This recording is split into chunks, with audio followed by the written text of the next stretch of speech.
الحمد لله نحمده ونستعينه ونستغفره ونؤمن به ونتوكل عليه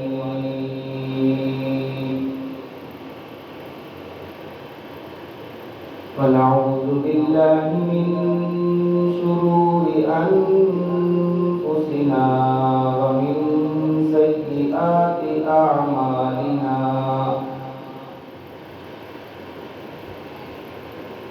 من يهده الله فلا مضل له ومن يضلله فلا هادي له ونشهد أن لا إله إلا الله وحده لا شريك له ونشهد أن سيدنا ومولانا محمدا عبده ورسوله أما بعد فأعوذ بالله من الشيطان الرجيم بسم الله الرحمن الرحيم قال الله تبارك وتعالى في الكلام المجيد والفرقان الحميد لئن شكرتم لأزيدنكم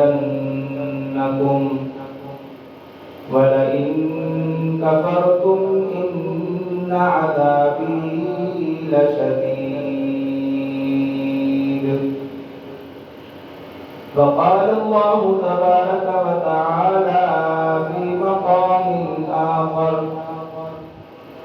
وإن تعدوا نعمة الله لا تحصوها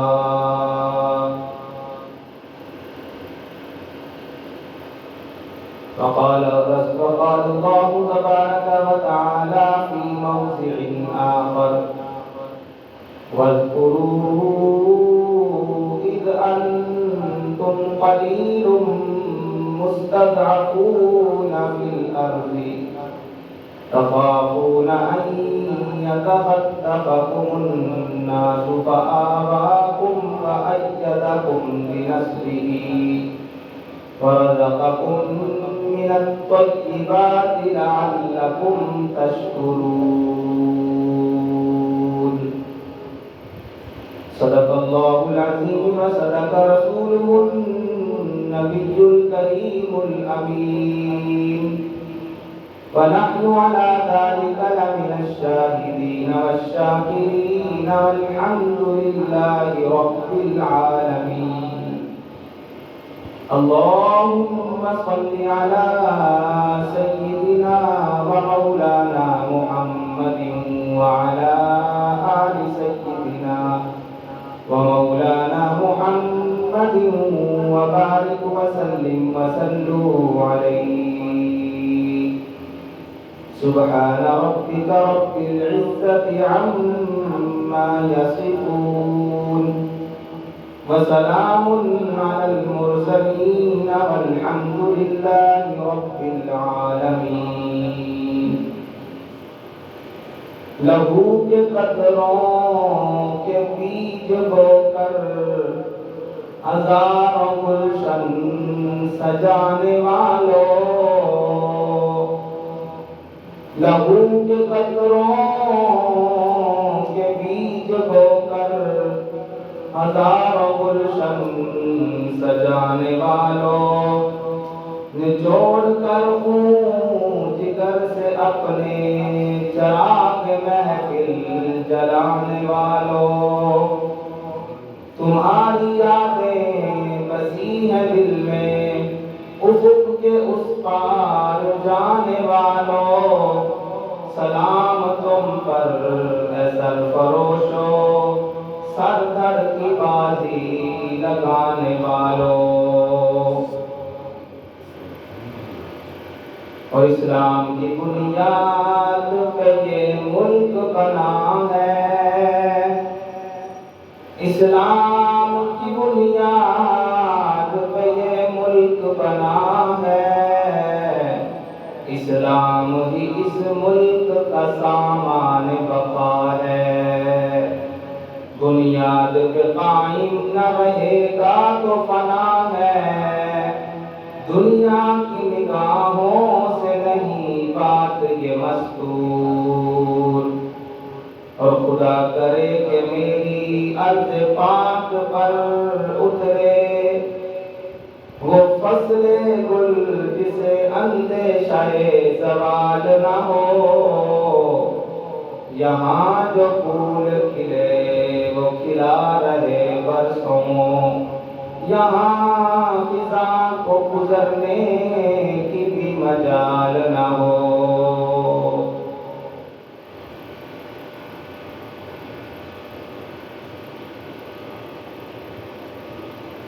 حمد و ثنا کے بعد میرے انتہائی واجب الاحترام قابل سر احترام بھائیوں دوستوں بزرگوں،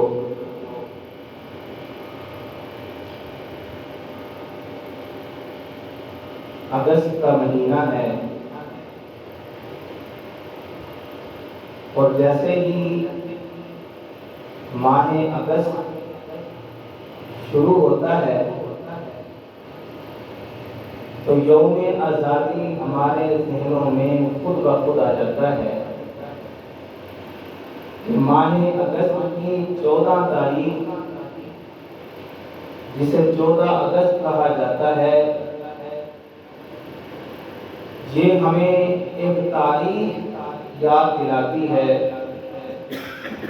ہمیں ہمارا ماضی یاد دلاتی ہے اور ہمیں بتاتی ہے کہ جس ملک کے اندر تم جی رہے ہو، سانس لے رہے ہو، عبادات کر رہے ہو، آزادی سے گھوم پھر رہے ہو، یہ ملک کس مقصد کے لیے حاصل کیا گیا. اللہ تعالیٰ نے اس تاریخ کو یعنی 14 اگست کو ملک پاکستان ایک بہت بڑی نعمت کی شکل میں ہمیں عطا فرمایا.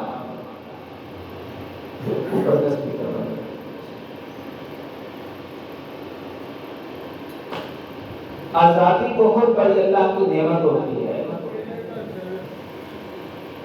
اور اس کے برعکس غلامی لعنت ہوتی ہے، غلامی بری چیز ہے. اللہ تعالیٰ نے اس ملک کے لیے جب یہ مارد وجود میں آیا تو اس کے پیچھے کوشش کرنے والے جہاں عام عوام تھی، جہاں عام دنیا دار لیڈر تھے، وہاں اللہ تعالیٰ نے علماء کو بھی یہ فہم و فراست اور دانشمندی اور دور اندیشی عطا فرمائی کہ انہوں نے بھی مسلمانوں کے لیے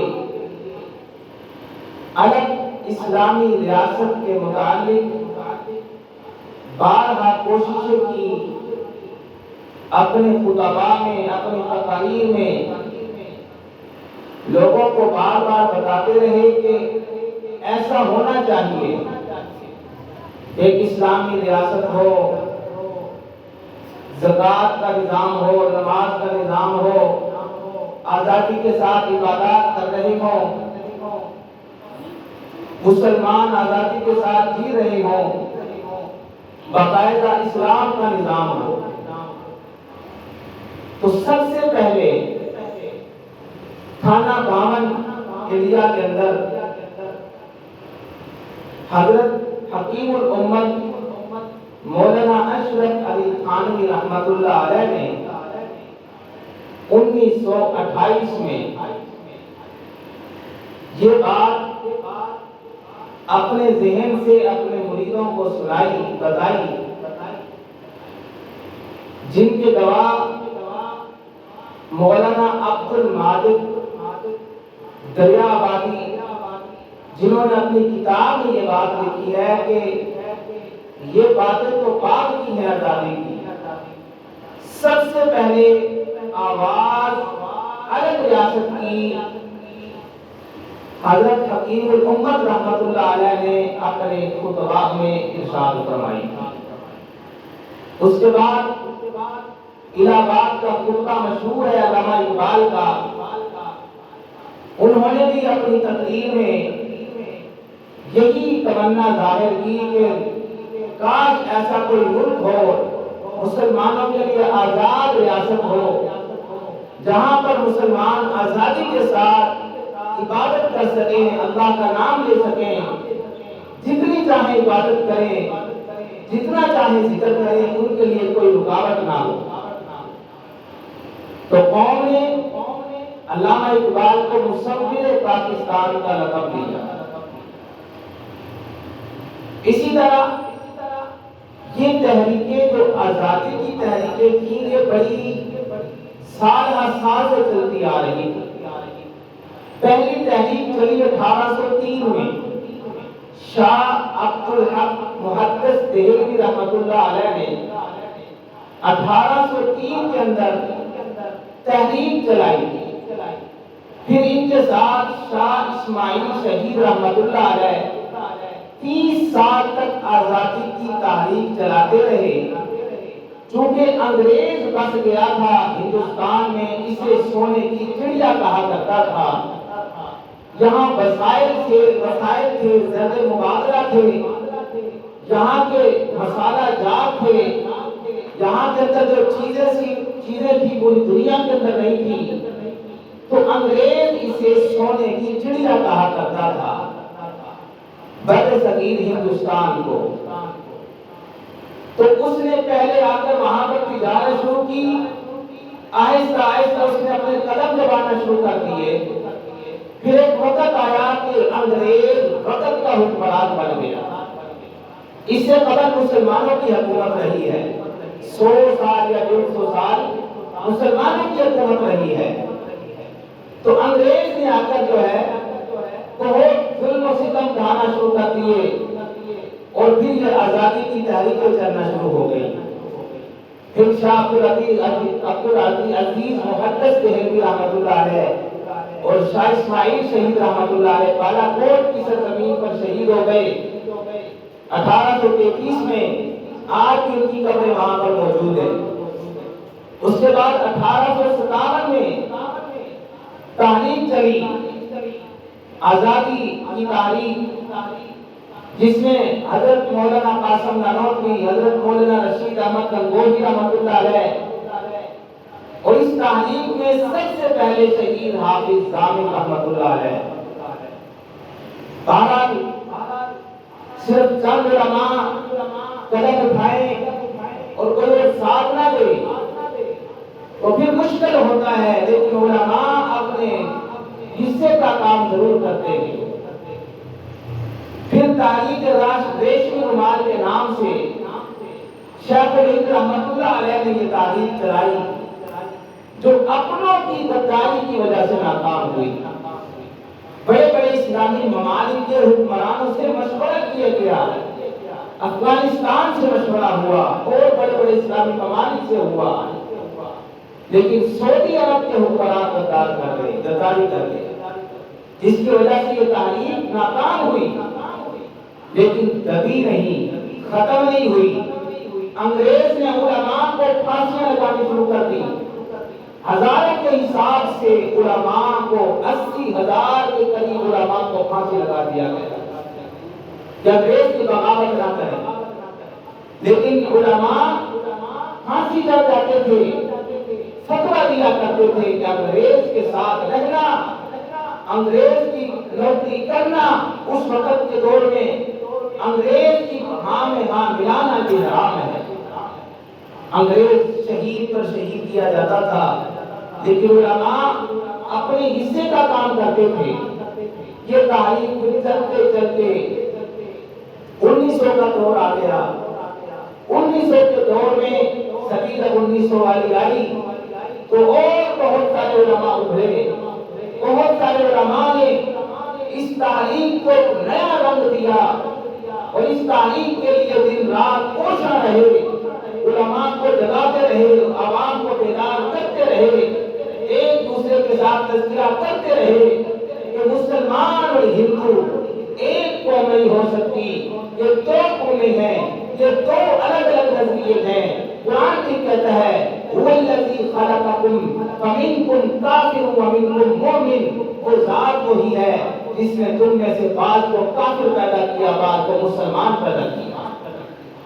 تو اس وقت دو قومی نظریے کی بنیاد پر، چونکہ مسلمان اور ہندو دو الگ الگ قومیں ہیں اور ان کے رہن سہن، ان کی عبادات کا طریقہ، ان کے لباس، ان کے خوراک یہ بھی الگ الگ ہیں، تو لہذا جس کی بنیاد پر یہ آواز اٹھائی گئی کہ بھئی یہ اکٹھے نہیں رہ سکتے، تو جس کی وجہ سے یہ پاکستان معرض وجود میں آیا۔ میرے محترم بھائیو دوستو، اللہ تعالیٰ نے ہمیں یہ خطہ پاک، ارض پاک، بڑی مقدس جگہ عطا فرمائی ہے۔ یہ ملک پاکستان یوں ہی معرض وجود میں نہیں آیا، اس کی بنیادوں میں علماء کا خون شامل ہے، اس کی بنیادوں میں عوام کا خون شامل ہے، اس کی بنیادوں میں ہمارے لیڈروں کا خون شامل ہے، اس کی بنیادوں میں خون پسینہ ایک کر کے ہزاروں نہیں لاکھوں مسلمان شہید ہوئے اس خواب کو دیکھنے کے لیے کہ ہم ایک الگ ریاست میں جائیں گے، وہاں آزادی کے ساتھ اپنے رب کو راضی کر سکیں۔ میرے محترم بھائیوں، دوستوں، بزرگوں، قرآن مجید فرقان حمید میں اللہ تعالیٰ نے ارشاد فرمایا وَاذْكُرُوا إِذْ أَنْتُمْ قَلِيلٌ مُسْتَضْعَفُونَ فِي الْأَرْضِ تَخَافُونَ أَنْ يَتَخَطَّفَكُمُ النَّاسُ۔ اللہ تعالیٰ فرما رہے ہیں کہ اے مسلمانوں، اے لوگوں، یاد کرو نا اس وقت کو جب تم تعداد کے لحاظ سے تھوڑے تھے، گروہ کے لحاظ سے تھوڑے تھے۔ وَاذْكُرُوا إِذْ أَنْتُمْ قَلِيلٌ، تھوڑے تھے، مُسْتَضْعَفُونَ فِي الْأَرْضِ، زمین میں بڑے کمزور تھے، اقتدار تمہارے پاس نہیں تھا، تمہاری کوئی بات نہیں سنتا تھا، تمہیں کوئی منہ نہیں لگاتا تھا، تمہاری بات پر کوئی لبیک کہنے والا نہیں تھا، تم میں زمین پر ٹھکانہ دینے والا کوئی نہیں تھا. فرمایا کہ مستضعفون فی الارض تخافون ان یتخطفکم الناس. اور تم یہ سوچتے تھے، خیال کرتے تھے، تمہارے ذہنوں میں ایک خوف منڈلاتا تھا کہ کہیں ہمیں لوگ اچک نہ لے جائے، اچک کر نہ لے جائے. تمہارے ذہنوں میں یہ بات بار بار گردش کرتی تھی کہ کہیں دشمن ہمیں مار نہ دے، کہیں دشمن ہمیں ختم نہ کر دے، یہ ٹمٹماتے ہوئے چراغ کو گل نہ کر دے. اللہ اکبر. اللہ تعالیٰ فرماتے ہیں کہ فَيَتَخَطَّفَكُمُ النَّاسُ فَأَيَّدَكُمْ بِنَصْرِهِ. اللہ فرماتے ہیں کہ پھر ہم نے اپنی مدد کے ساتھ تمہیں قوت والا بنا دیا، اپنی مدد کے ساتھ. فَأَيَّدَكُمْ بِنَصْرِهِ. اپنی مدد کے ساتھ تمہیں طاقتور قوم بنا دیا، اپنی مدد کے ساتھ، اپنے فضل کے ساتھ، اپنی رحمت کے ساتھ، اپنے کرم کے ساتھ تمہیں اللہ تعالیٰ نے نعمتوں سے مالا مال فرما دیا. یاد کرو نا اس وقت کو جب تم آزادی پاکستان کے لیے، ملک پاکستان کے لیے ہندوستان سے نکلے تھے. وہ حالات کیا تھے؟ وہ حالات ایسے تھے نا کہ ہر کوئی اس خوف میں مبتلا تھا کہ آج زمین ہمارے پر تنگ کر دی گئی ہے. اپنے گھروں کو چھوڑنا پڑا، اپنے بیوی بچوں کو، اگر میرے دوست کو بس نہیں چلتا تھا، چھوڑنا پڑا، جائیداد کو چھوڑنا پڑا، کھیتی باڑی کو چھوڑنا پڑا. وہاں کی گلیاں چھوٹ گئی، وطن چھوٹ گیا، علاقہ چھوٹ گیا، گاؤں بستی چھوٹ گئے، سارا کچھ چھوٹ گیا. اور وہاں سے تم نکلے تھے آزادی کے لیے، وہاں سے الگ ریاست کے خیال کے لیے تم وہاں سے نکلے تھے. اللہ تعالیٰ فرماتے ہیں جب تم نکل رہے تھے تمہارے پاس ٹھکانہ بھی کوئی نہیں تھا، تمہارے پاس یہ بھی نہیں تھا کہ تمہاری کوئی مدد کر سکے گا، تمہیں یہ بھی نہیں تھا. یہ ذہن میں بار بار خیال آ رہا تھا آگے جا کر ہو سکتا ہے کوئی دشمن روک لے، رکاوٹ کر کے ہمیں ختم کر دے. یہ بھی بار بار ذہن میں آ رہا تھا. پھر اس وقت ہجرت کرنے والوں نے اپنی آنکھوں سے دیکھا لاکھوں ہزاروں مسلمان جب وہاں سے ہجرت کر کے پاکستان کی طرف آئے. وہ واقعات کتنے بے کے ساتھ میرے دوستوں کتابوں کے اندر لکھے گئے اور بزرگوں نے اپنی آنکھوں سے دیکھا ان واقعات کو. اللہ اکبر. اتنی بے دردی کے ساتھ ظلم و ستم ڈھائے گئے، ظلم و ستم کی داستانیں رقم کی گئی ہیں. اللہ اکبر. یہ کیوں کیا گیا؟ یہ کیوں لوگ کوشش کر کے ملک پاکستان کو حاصل کر رہے تھے؟ ایک خواب نظر آ رہا تھا، ایک خیال تھا کہ میری نسلیں جب آئیں گی، ہماری نسلیں جب آنے والی آئیں گی نا تو ان کی آنکھیں کھلیں گی تو ان کے ارد گرد ماحول ہوگا لا الہ الا اللہ والا. ان کے ارد گرد جو ماحول ہوگا وہ مسلمانوں والا ماحول ہوگا، ہندو والا نہیں ہوگا.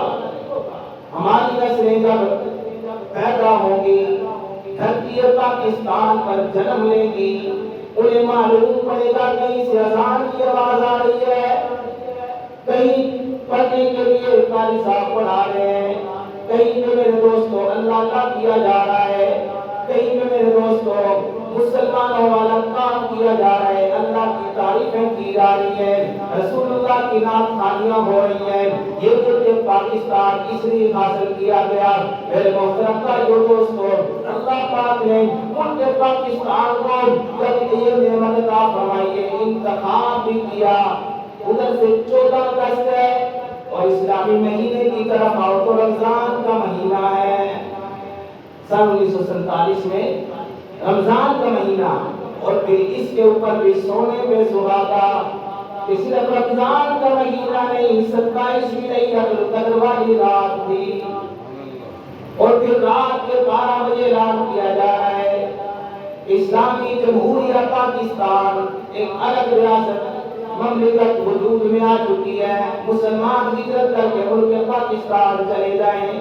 ادھر سے 12 بج رہے تھے، 14 اگست میرے محترم بھائیو دوستوں ختم ہو رہا تھا، رات کے 12 بجے 15 اگست شروع ہو رہا تھا. اور یہ وقت ہوتا ہے کہ لیلۃ القدر کی رات، اس وقت میں فرشتے اترا کرتے ہیں. کیسا انتخاب کیا. اور پھر وہ یہ نہیں کہ صرف رمضان کا مہینہ، اس کے اوپر لیلۃ القدر کی رات، پھر جمعۃ الوداع کا دن تھا، آخری جمعہ رمضان کا تھا۔ اس قدر اللہ تعالیٰ نے انتخاب فرمایا کہ ایک ملک ایسا حضور میں آنے والا ہے کہ جس کی بنیادوں میں لاکھوں مسلمانوں کا خون شامل ہے۔ میرے محترم بھائی دوستو، یہ ملک کیسے ہمارے وجود میں نہیں آیا، بڑے بڑے نے قربانیاں دی۔ جان گنوانا کوئی آسان کام نہیں ہوتا۔ ان کو پتا تھا کہ جب ہم وہاں سے نکلیں گے کہ شاید کہ ہم زندہ بچ سکے کہ نہ بچ سکے۔ انگریز نے اعلان کیا، میں کہانی یہ ضعیف العمر بوڑھے آدمی کے متعلق پڑھ رہا تھا۔ جب وہ اپنی ہجرت کر کے وہاں سے نکلے تو اس نے اپنی کہانی ایک نوجوان کو سنائی، اور آج بھی ایسے حضرات موجود ہیں، قال ہی ہیں اگرچہ، وہ لوگ موجود ہیں کہ جنہوں نے یہ مناظر اپنی آنکھوں سے دیکھے۔ میرے محترم بھائیو دوستو، وہ بزرگ فرماتے ہیں کہ میں اس وقت اتنی عمر کا تھا کہ مجھے ہوش تھی، میں سارے قصے کہانیاں سارے واقعات خوب ہی مجھے یاد ہیں۔ کہتا ہے کہ انگریز نے اعلان کیا کہ بھائی ٹرین ہم نے یہاں سے چلانی ہے، جتنے مسلمان سوار ہو سکتے اس پر سوار ہو جائیں گے، پاکستان جائے گی۔ اس ٹرین پہ سوار ہو جاؤ جو تمہیں صحیح سلامت پاکستان پہنچا دے گی۔ جن لوگوں کی خواہش ہے کہ ہم پاکستان جائیں، جن لوگوں نے یہ خواہش ظاہر کی ہے کہ ہم ملک پاکستان میں چلے جائیں، یہ ٹرین تمہیں لے کر جائے گی۔ ہزاروں کی تعداد میں مسلمان اس ٹرین پہ سوار ہو گئے۔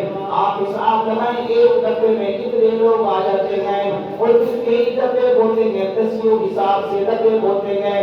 ہر ٹرین کے اندر میرے محترم بھائیو دوستو اتنے مسلمان سوار ہو گئے، اندر بھی فل ہے، باہر چھت کے اوپر بھی چڑھ گئے اتنے مسلمان۔ میرے محترم بھائیو دوستو یہ ٹرین وہاں سے نکلی ہے، چلتے چلتے اسٹیشن پر جا کر دیکھا گیا کہ کچھ سکھ ہیں اور ہندو ہیں، وہ اپنے ہاتھوں میں کچھیاں لے کر کھڑے ہوئے ہیں، خنجر لے کر کھڑے ہوئے ہیں، چھریاں لے کر کھڑے ہوئے ہیں۔ انہوں نے ٹرین کو روک لیا۔ راستے کے اندر جب ٹرین کو روکا ہے تو انہوں نے کہا کہ تم بھوکے پاکستان کی طرف جا رہے ہو، ننگے پاکستان کی طرف جا رہے ہو، آؤ ہم تمہیں پاکستان پہنچانے کو چاہتے ہیں۔ انہوں نے قتل و غارت شروع کر دی ہے۔ مسلمانوں میرے محترم بھائیو دوستو اس وقت کی داستانیں بڑی دردناک داستانیں ہیں۔ انہوں نے کوئی یہ نہیں دیکھا کسی کی گردن پہ وار ہو رہا ہے، کسی کے سر پہ وار ہو رہا ہے، کسی کے میرے محترم بھائیو دوستو چہرے پہ وار ہو رہا ہے۔ اللہ اکبر۔ انہوں نے نہیں دیکھا سامنے جس کو وار کیا جا رہا ہے وہ عورت ہے یا مرد ہے، وہ بچہ ہے کہ بوڑھا ہے۔ انہوں نے سب کے اوپر وار کیے میرے محترم بھائیو، انہوں نے سب کے اوپر وار کر کے پوری ٹرین میں سے ایک مسلمان کو بھی زندہ نہیں چھوڑا۔ آپ حساب لگائیں کتنی قربانیاں لگی ہیں، ایک بندہ بھی پوری ٹرین میں زندہ نہ بچا ہو، ہزاروں کی تعداد میں سوار۔ پھر اعلان ہوتا ہے، انگریز پھر اعلان کر رہا ہے کہ دوسری ٹرین بھی جائے گی پاکستان۔ یہ دوسری ٹرین کے اندر مسلمان سوار ہوئے، انہیں نہیں معلوم کہ پہلے والوں کے ساتھ کیا ہوا۔ ان کو نہیں پتا کہ تھوڑے سے آگے جا کر کسی اسٹیشن پر جا کر جو ان کا حشر نشر ہوا ہے انہیں بالکل معلوم نہیں ہے۔ سوار ہونے والے پتہ نہیں کتنے خواب اور امیدیں لے کر سوار ہوئے ہوں گے، کتنے اپنے دلوں کے اندر خیالات سجائے ہوئے ہوں گے، خواب سجائے ہوں گے۔ اس ٹرین کے اندر بھی ہزاروں کی تعداد میں لوگ سوار ہو گئے۔ چلتے چلتے اسی اسٹیشن پر جب پہنچے ہیں، اس ٹرین کے ساتھ بھی ان بدبختوں نے وہی حال کیا کہ پوری ٹرین میں سے کوئی بندہ زندہ نہ بچا، نہ کوئی عورت، نہ بچہ، نہ بوڑھا، نہ مرد، نہ جوان، سب کو انہوں نے ذبح کر کے رکھ دیا، شہید کر دیا۔ جب تیسری ٹرین چلی تو ان کو کسی وجہ سے کسی نے بتا دیا، پتہ چلا کہ اس طرح فلاں اسٹیشن پر جو ہے تم سے پہلے جانے والوں کے ساتھ جو حشر ہوا ہے وہ انہوں نے بڑا برا حشر کیا ہے۔ وہاں تو لاشیں ہی لاشیں ہیں۔ اللہ اکبر۔ یہ جب تیسری ٹرین چلی تو جب انہوں نے دیکھا کہ وہ بالکل سامنے دو ٹرینیں رکی ہوئی ہیں تو یہ بھی محسوس بھی کر گئے، تو ان میں ایک ڈبے کے اندر کچھ سیانے لوگ تھے، انہوں نے کہا کہ بھائی دیکھو، جن کے اللہ کے ہاں شہادت منظور تھی وہ تو شہید ہو گئے، اللہ پاک نے ان کی قربانیاں قبول فرما لی، آخر ہم نے اس ملک کے لیے جد و جہد کی ہے، ہم نے ہندوستان میں یہ نعرہ لگایا ہے کہ بڑھ کے رہے گا ہندوستان، بڑھ کے رہے گا پاکستان۔ پاکستان کا مطلب کیا؟ لا الہ الا اللہ۔